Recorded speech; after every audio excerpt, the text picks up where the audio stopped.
Hey, what's up? This is CJ Pierce from Drowning Pool, and you listen to the Brutally Delicious podcast right here. Get you some. 1, 2, 3, 4. The Brutally Delicious podcast. The Brutally Delicious podcast. The Brutally Delicious podcast. The Brutally Delicious podcast. Good to see you, my friend. Thanks for joining me. Yeah, thanks for having me. Appreciate it. Where are you guys at today? Well, today, I'm off today. I'm off for the next week or two, and then we do a little 2-week run in August, and then we'll get on tour with Saliva September and October. I was looking at that. You just came back from that Maryland show, right? Yeah, it was the Maryland show, man. It was a really cool show, man. It was Rock the Mountains. They're doing a really good thing there. They started doing a bunch of local bands like 2 years ago, get together, and this is the first year they got some national acts on it, and they really blown it up to support the local community, man. They had a lot of pop-up tents and everything of local artists, selling just whatever jewelry, hats, and things like that. So it's cool to see that put together and then have, again, a very community sort of feel. Yeah, full community, man. I'm all about that, man. It helps out. There's a lot of local bands that opened up, a lot of great bands. So it's a cool opportunity for them to play and you get a lot of, hopefully we brought a lot of people out there for them. Nice.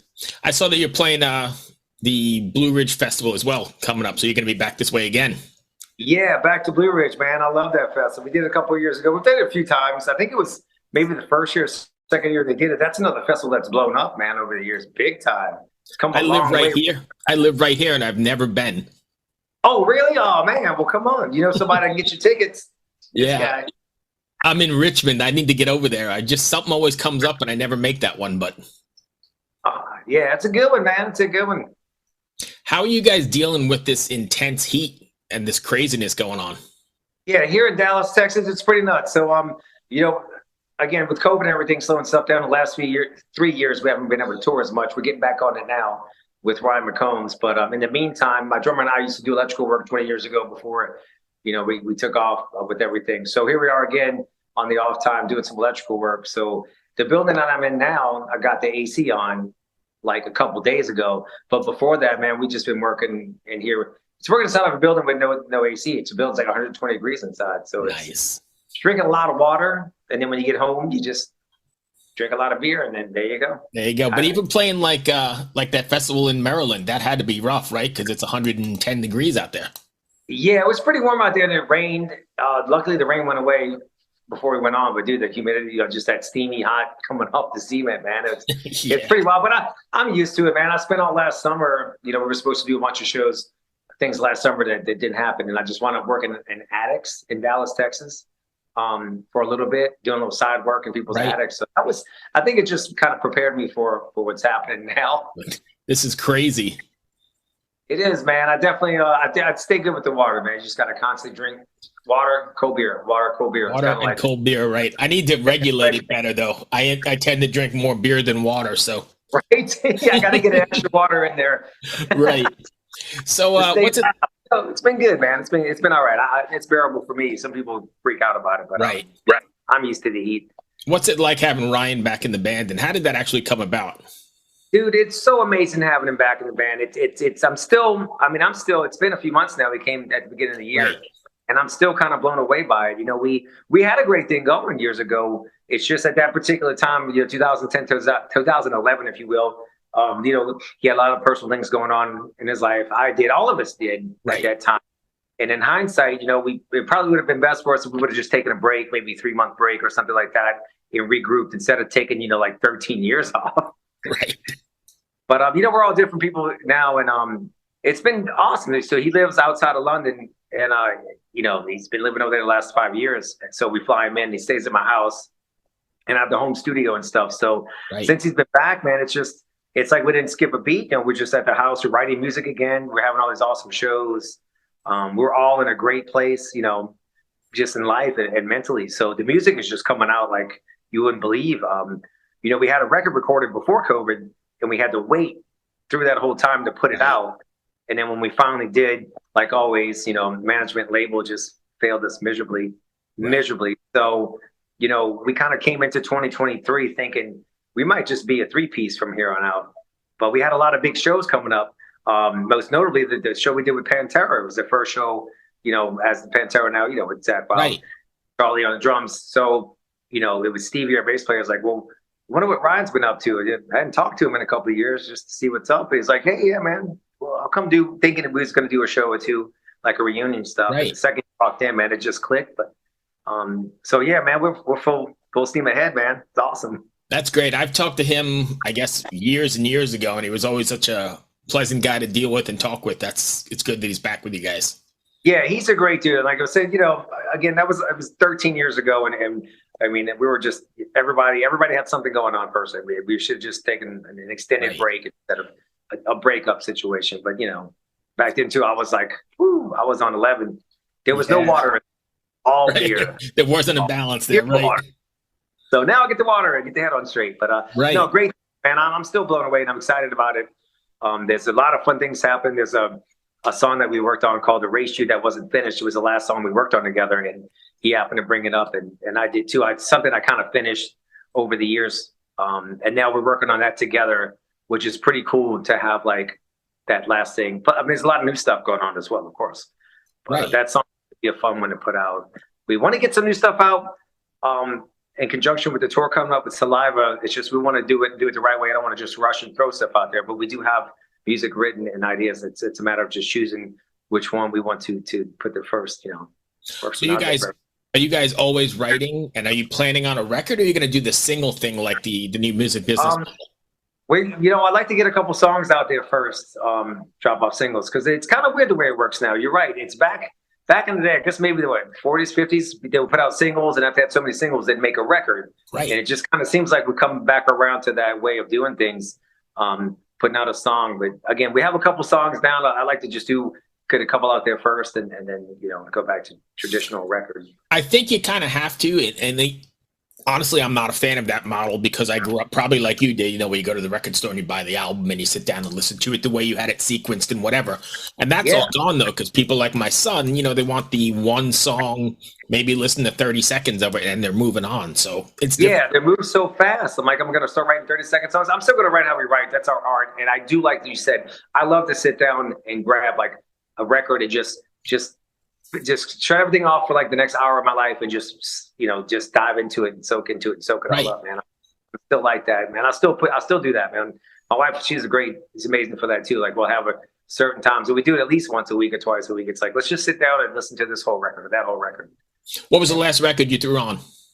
The last record I threw on, well, there is a band called it's Heart of the City. It's a friend of ours, Paco, that has a band, and he just had put out an album as well. So we were rocking out to that one. But I can't lie, like if you want to sit down and really just enjoy a record, like anything from Tool, man, like their record's almost like a movie, just listening to it.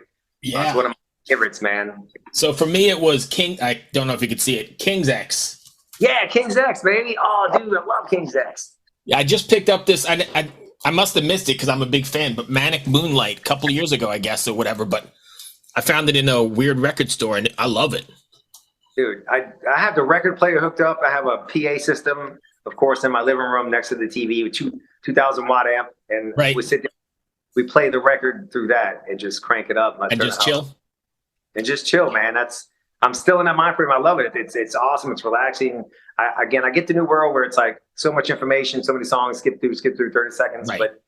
But just stop for a minute and listen to the artist and their whole thing. And also, I think along that same vein, there was an art in sequencing, right? There was an art in the way you put the record together and how it flowed and ebbed and flowed and did that whole thing. And that's missing when you just get one song. Yeah, you just get one. Yeah. Songs like you just sit there. If you really like an artist, man, just sit down and listen to it, because that's been the biggest thing. And actually, to be honest with Adrenaline Pool, that's probably been one of the, and I say argument, it's not a fight. It's just everybody understands that we still, especially with the last record, we go over sequences. I'll line it up several different ways. All of us do that. We listen to it and get the flow. We always record more songs than you need for the record for that reason as well, because you want to have that flow, almost like it's a rock show set list.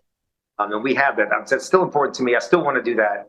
But like you said, coming in with Ryan is 2023. We're probably going to drop off a couple songs first. Sure.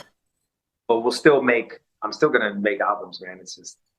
Did you ever imagine, I don't know how many years it is now, 30 years, that you'd still be doing this kind of stuff?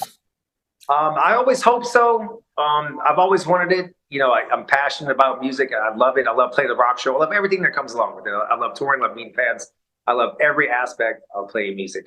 And I always hope, it was a dream come true when we got signed back in 2000 and Bodies Let the Bodies to the Floor, which I'm grateful and eternally grateful for. That song just keeps getting used for different things. I didn't realize it was going to be such a do what it's done over the years, man. It's like crazy videos made with that as the background music. I'm just thinking about the old guy on America's Got Talent. Oh yeah, he was awesome, man. He came up and we did open air in Chicago, open air festival a few years ago, and we brought him out on stage and he actually sang it with us. And it was dude, it was wild, man. That's kind of funny. Yeah, it was funny, man. He's a cool dude. I'm hoping to do another show with him again. He did 2 or 3 shows with us just on the fly. We happened to be close to where he lived, and he showed up like, "Hey, man, jump on stage, let's do it." That was a funny one too, man. Is he a fan, or is he just picked that song out of nowhere?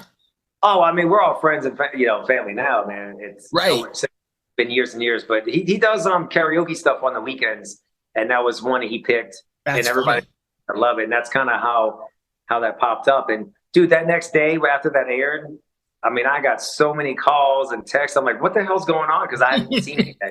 Right, I imagine. I couldn't stop laughing. So it's cool, man. People have a lot of fun with the song, man. That's all it is. It's a lighthearted song. It's rock and roll. The Bodies to the Floor. It's nothing, brutal about it. It's just about stage diving and jumping around, which they don't let us do as much anymore. But I still get out every now and then and jump off. I'm not gonna lie. So, what does a Drowning Pool show look like nowadays? Because it's got to be multi-generational, right? It is now, man. And so great. Here's a great example. When we did the Pantera show a few weeks ago, it was us and Pantera. And I was out in the crowd, of course, watching, Pantera like a fan. And to see, a lot of, fathers of my age and, all the, 10-year-old, young rockers out there getting into it. It was really, really awesome because you see that look on their face like, oh, my God, the lights and the fire and just metal and everybody singing along. It's not, it's funny how people perceive metal. It's actually, it's a family show, believe it or not. I know it's metal. I know the lyrics are brutal, but dude, everybody's having a great time. Everybody leaves smiling. Everybody has an awesome time. So it's cool to see. Blowing off steam and then leaving with a good time. Yeah, you're blowing off steam in a great way. And it's wild too, because I've had people come up to me like, yeah, I learned how to count 4, in the backseat of the car when my parents were playing Bodies. And this is like a 21-year-old, drinking a beer next to me. I'm like, what year is this? How old am I again? That's funny.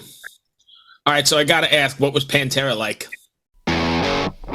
Ever wonder what a punch from Elton John feels like? Or how you'd cope with having turned down the chance to be in Nirvana?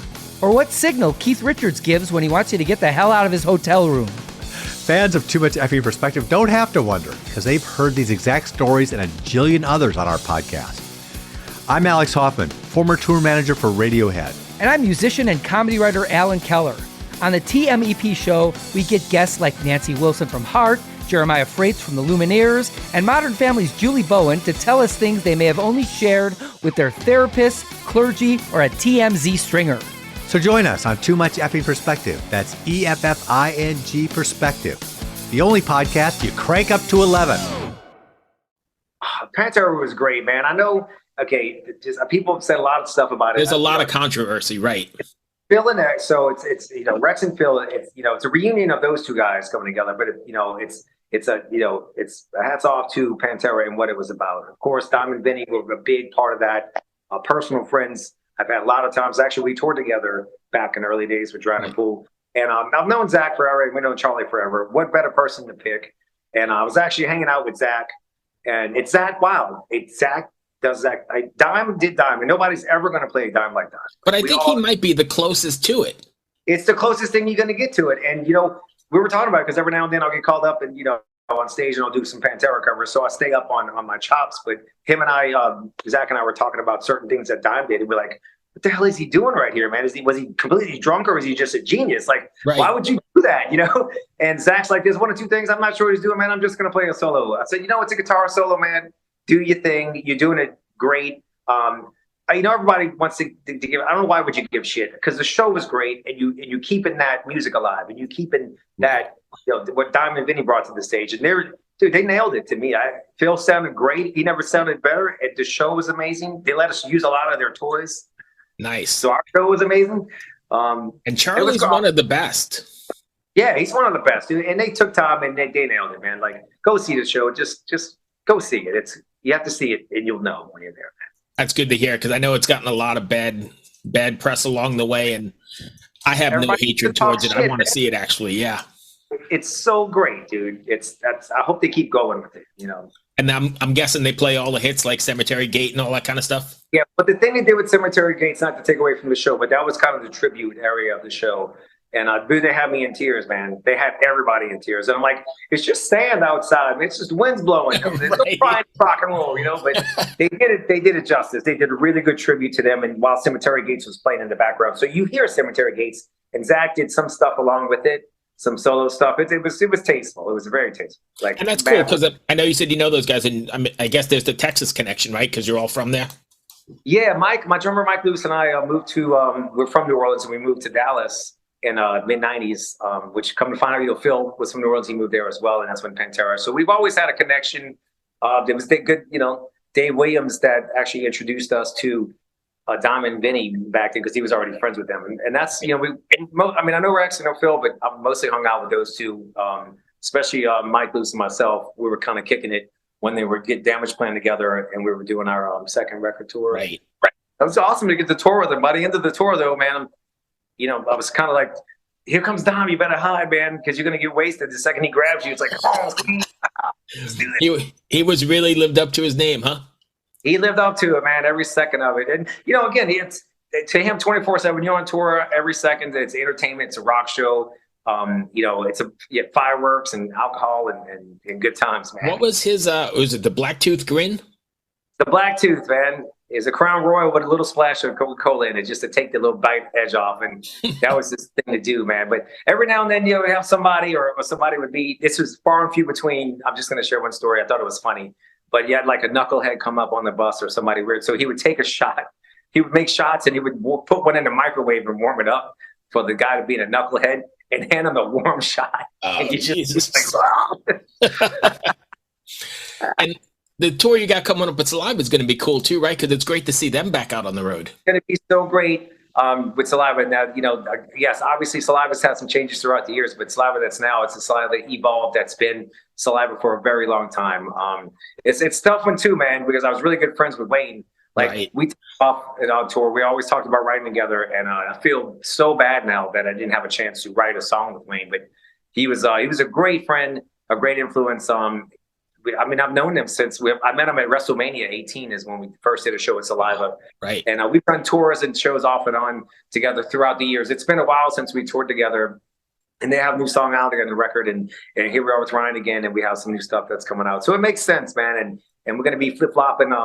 You know, it's co-headline every night. So depending on what night. Yeah, I saw that announcement. It said, man, that's a perfect compliment. Yeah, man. You know, they're like, no, you headline, and we're like, same thing. No, you guys headline. So like, oh, we'll take turns. You know, mad respect to each other, but we're both putting on the full show. Right. So, you know, we're gonna try to make shows earlier during the week too, because we know people got to go to work and stuff. So I'm not gonna try to keep you out till midnight. You know, we're gonna try to keep it earlier so we can get everybody in. So you still got time to go home and rest up. Yeah, because getting back to what you said, you've been in this a long time, and we're all getting older. How do you prepare differently for hitting the road again? Because we're not young kids anymore, right? I'd like to prepare and work out and eat healthy, but I just kind of go with it. It's still, I can still get up. I'm 50 and I can still kick. Come on. Right. All the years of jumping off the risers and stuff. I mean, I'm not going to lie. I can feel it in the ankles and the knees and stuff, but that adrenaline gets kicking, man. The rock show's on. I'm just going 100% every time, man. And we all do. We might cry a little bit, moan after the show, like just a little bit. But, right. And the next morning. I would wake up all stiff and not be able to move the next morning. Yeah, it's like anything. I mean, usually that first week, it takes a little bit to settle in because it's not like I jump around the house and jump. Maybe I should do that the week before. Right. Off everything, all the furniture and stuff. And get myself ready for jumping off the cabinets. And while you're listening to your record with your wife, you could be, practicing. Yeah, I could be doing that. I did. When we warmed up for these, the first couple of shows at Ryan, I was out in my garage, and it was so cool because it was like so old school. I have because like the kids got to go to bed and stuff. Right. But they gotta get ready for I'm going out to play some shows. So I set up in the garage and I'm out there just rocking out like I was 19 years old all over again. So it's definitely keeping it real, man.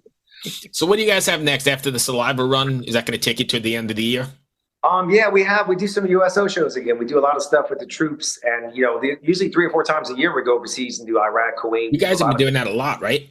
So we've done a lot. With COVID, it slowed down a little bit, but last year we started getting on it again. They started to let us go places. So we have some shows. They don't always like to tell us exactly where we're playing for whatever reason, but we definitely will be like around Poland and Germany area doing bases over there. We have bases. But So we usually do you just get on a plane and you end up somewhere? Well, they let us know, but we're not supposed to say where we're Gotcha. going until in case of somebody. I don't know why it would be an issue for it, but maybe that's just how it was before, because we started back in 2005. It was the first time we did, and it was an active war at the time, and people actually did try to shoot at us while we were playing the shows. Yeah, man, I see video of them stopping. You know, they're trying to set up mortars outside the bases to shoot them over to where we were playing. Like, Oh my God. yeah, you know, it's war. Had you known about that while you were on stage, or that's something you found about afterwards? I found out afterwards, but I knew that was a possibility. But we have the Army as our, like, you know, Right. that's our bodyguards are the United States Army. So they weren't gonna let the show, they weren't gonna let them shut down the show, man, which they didn't.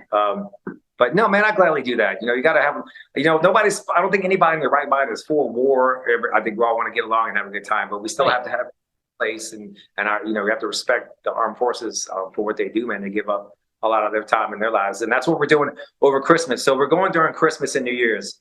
New Year's Day is my daughter's birthday, and this is the first time I'm going to miss it. But family understands, like, we're going to go there and play for the troops and give them a Christmas and a New Year's for them, because we're going to bring the rock show. They Good can't for be you. home. So yeah, it's a great, man. I love doing it. Enjoyable for you as well. I know the troops must love it, but you guys dig it as well. Oh man, it's the best feeling in the world, man. And that energy you get from the show is like none other. Because again, like shows like in Iraq and Kuwait, the bases we still have there. They're out there for a year, and you feel pretty far away. You feel like you're on another planet. You don't even feel like you're on Earth anymore. You're out in the middle of a desert, and you know there's nothing to do for, like, you know, some people there for a year, 2 years. Right. So for us to come over and it's like bring a rock show to them, man, you feel that energy release. Plus, it gives them a mental break from what they're doing. Like, Oh yeah. it's like I'm at home at a rock show for a few hours, and then, you know, it really helps. That's great. That's going to bring me to the end of my my questions. Did I miss anything? Oh no, man! I thought we were going to talk about food and stuff too. I got to get you on the show. I've been trying to reach out to you guys. It used to be a cooking show. That's what this whole thing was. And I had people used to, when they were in Richmond, they would stop at the house and we would cook, and we would just do the same interview, but we would be making whatever, grandma's lasagna or something. Dude, I would love to do that. Yeah, stay in touch with you know. But then COVID hit and nobody wanted, you know, that everything changed. Nobody was coming to the house anymore. So I pivoted. I've been thinking about doing it like a remote thing, like having the artist make something at the house with a list of questions and answering them on camera. Yeah, remote, man. I was already talk about my shrimp etouffee and stuff. Yeah. Are you a big? From New Orleans, right? Yeah. Nice. Well, we'll get together and do that. And I was going to go over my recipe and everything. You know, I can't obviously cook right here, but maybe next time we'll get together, man. It's everybody has their own way of doing it, but I grew up cooking a lot with the family. I mean, life is kind of fast, so it's, you know, fast food here and there. But whenever I get a chance to cook, I love it, man. Yeah, same here. I'm not a big fast food fan, but like you're right. You know, you have to, on the way to soccer practice, something you have to do what you got to do. Yeah. But I like to sit, and that was the genesis of the whole cooking thing, and it worked out so well. And everybody came here. You know, we had Megadeth, we've had Dave Ellefson, we've had everybody here, and then you know, then everything happened. Right. Well, we'll try to kick it off again, because I'm all about it, man. I'll come to the house. I'm cool. I'll bring I some would pots. love it. And maybe if not, we can try and do something remotely, because that would still be cool. We can do that remotely too, man. Maybe I'll even get Doug Chachery on the show. I'm friends with the Chacherys. Oh, really? Just so the years, he always hooks me up with the spices. So I have my spice cabinet is just like, got like everything from Tony's up in it. I'll hit up Shauna again, and maybe we can make something happen. Definitely, man. That's great. Thank you, my friend. I really appreciate you taking the time. Longtime fan. Yeah, come on out to the show. If we're around, man, we'll hook it up. I'm going to try and get out to the Blue Ridge. Okay, yeah. Tell Sean to hit us up, and I'll put you on a list. And if I can't get you on a list, I will sneak you in the back door. It's one of my favorite things to do. You got a deal, my friend. Be well. All right, well, have a good one, man. Thanks so much. Thank you. Bye. Bye. Hello out there. Yes, hello out there, everyone. I'm Hal Schwartz. And I'm Flynn McLean. Together we host None But the Brave, a podcast dedicated to the music and career of Bruce Springsteen. Bruce and E Street Band are on tour right now for the first time in 6 years, and we're taking a detailed look at what's happening on stage in our bi-weekly episodes. We've also been recently joined by some very exciting guests, including rock journalist Warren Zanes and Stephen Hayden, Backstreet's Magazine founder Charles Cross, and Barstool's Kirk Minahan. If you're a diehard Springsteen fan, this is the show for you. So please subscribe to None But the Brave on your favorite podcasting platform, and we hope to see you further on up the road. Thank you so much. We'll be seeing you.